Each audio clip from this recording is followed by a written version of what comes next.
So what's up sa inyo mga boss? Papakita ko lang sa inyo yung mga tanim namin na malago na dito. O tingnan nyo, ang lalaki na ng mga gayay namin. Yan. Tapos dito naman yung talong na tanim ko dito. Yan, kung makikita nyo, ang lalaki na ng dahon. Oh, ang lalaki na. Tapos yung bago naming tanim na petchay at saka kangkong, tumutubo na din.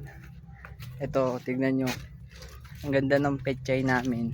Ayan, o diba, ito petchay yan. Yan, diba, dami na. Pag mga malalaki na siya konti, tsaka namin siya ita-transfer para maganda yung tubo niya ba. Tapos ito, mga talong. Yan, mga talong yan, maliliit pa.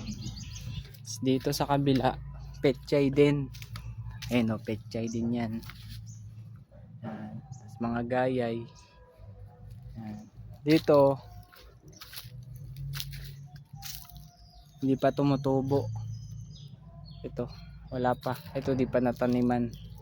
Tapos ito yung kangkong. Yan, tinanim namin. Diba? Ayun, nalinis na din namin. Yan. Dito magtatanim din kami dito ng, meron pa kami itatanim na mga sitaw, okra. Yan. Diba? Ayun yung ibang kangkong namin. Yan. So yun lang.